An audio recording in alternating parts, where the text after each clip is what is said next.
নতুন কোন লুটেরাদের আমরা ক্ষমতায় যেতে দেব না, বাংলাদেশের জনগণ তাদেরকে ক্ষমতায় যেতে দেবে না।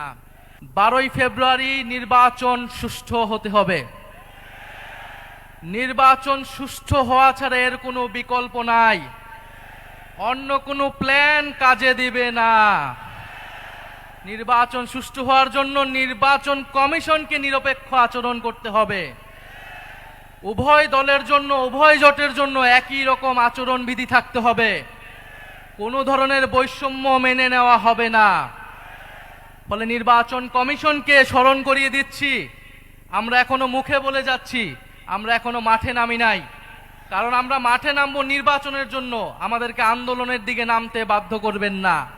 আমরা গণ অভ্যুত্থানের পরে যে আশা আকাঙ্ক্ষা নিয়ে রাজনীতি শুরু করেছিলাম, নতুন বাংলাদেশ গড়ে তোলার কাজ শুরু করেছিলাম, আমরা অনেকাংশে সেটা ব্যর্থ হয়েছি। আমাদের অনেক অসমাপ্ত কাজ রয়ে গিয়েছে। ইনশাল্লাহ এবারের নির্বাচনে 10 দলীয় নির্বাচনী ঐক্য বিপুল ভোটে জয়লাভ করে আমরা সেই অসমাপ্ত কাজ সম্পন্ন করব সবাই ঐক্যবদ্ধভাবে। কারণ আমরা ঐক্যবদ্ধ বাংলাদেশ, আমরাই বাংলাদেশ। আমরা শুনছি বিভিন্ন কার্ড দেওয়া হবে, ফ্যামিলি কার্ড দেওয়া হবে, কৃষক কার্ড দেওয়া হবে। আমরা চাই কার্ড দেওয়া হোক, জনগণ সুবিধা পাক, কিন্তু এই কার্ড জনগণ পর্যন্ত পৌঁছাবে তো?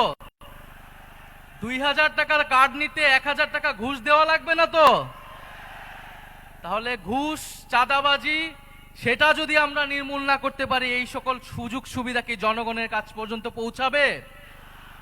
একদিকে বলা হচ্ছে কার্ড দিবে, আরেকদিকে ঋণ খেলাপিদেরকে সংসদে নিয়ে যাওয়ার চেষ্টা করা হচ্ছে, নির্বাচন কমিশনকে ব্যবহার করা হচ্ছে, আদালতকে চাপ প্রয়োগ করা হচ্ছে। ফলে এ কেমন দ্বিচারিতা? যদি প্রকৃতপক্ষেই জনগণকে সুবিধা দেওয়ার নিয়ত থাকে, তাহলে কেউ ঋণ খেলাপিকে নমিনেশন দিতে পারে না।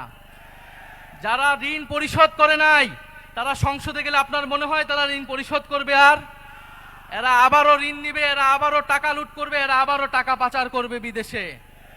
আমরা তো এই বাংলাদেশ চাই নাই। আমরা তো সেই লুটেরাদের বিরুদ্ধেই গণ অভ্যুত্থান করেছি। পরে নতুন কোন লুটেরাদের আমরা ক্ষমতায় যেতে দেব না, বাংলাদেশের জনগণ তাদেরকে ক্ষমতায় যেতে দেবে না। বলা হচ্ছে বস্তিবাসীকে ফ্ল্যাট দেওয়া হবে। বস্তিবাসী ফ্ল্যাট চায় নাই আমাদের কাছে, আপনাদের কাছে। বস্তিবাসী চায় নিরাপদ জীবনের নিশ্চয়তা। বস্তিবাসী চায় মর্যাদাপূর্ণ কর্মসংস্থান।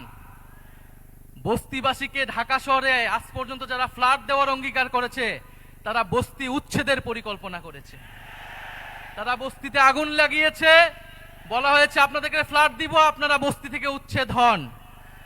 আমরা আল্লাহ না করুক হয়তো এই ধরনের কোনো প্ল্যান নাই। জান্নাতের মালিক আল্লাহ, অবশ্যই মহান সৃষ্টিকর্তা, আর ভোটের মালিক জনগণ। ভোটের মালিক নাগরিক। দেশের মানুষ বুঝে গেছে, বুঝে যাবে আরো দ্রুতই যে কারা নির্বাচনের আগে প্রতারণা করছে, কারা দেশের মানুষকে ঠকাচ্ছে, কারা সংস্কারের বিরুদ্ধে অবস্থান নিচ্ছে।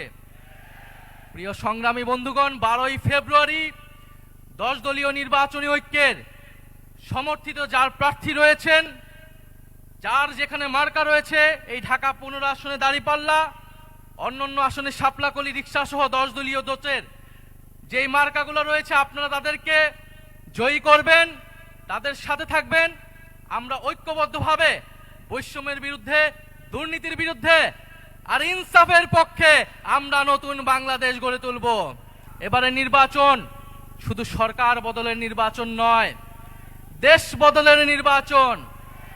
এবারে নির্বাচন ক্ষমতা পরিবর্তনের নির্বাচন নয়, ক্ষমতার কাঠামো পরিবর্তনের নির্বাচন। ফলে নির্বাচনের সাথে আরেকটা গণভোটও আছে। এটা অনেক দল ভুলে যায়, কিন্তু আমরা ভুলি না, জনগণও ভুলবে না।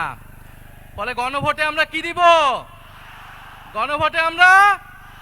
গণভোটে পরিবারতন্ত্রকে, দুর্নীতিবাজকে, বৈষম্যকে, আধিপত্যকে, গণভোটে ইনসাফে, গণভোটে 10 দলীয় ঐক্য জোটে ইনশাল্লাহ আমরা এবারের গণভোটে হ্যাঁ জিতবে।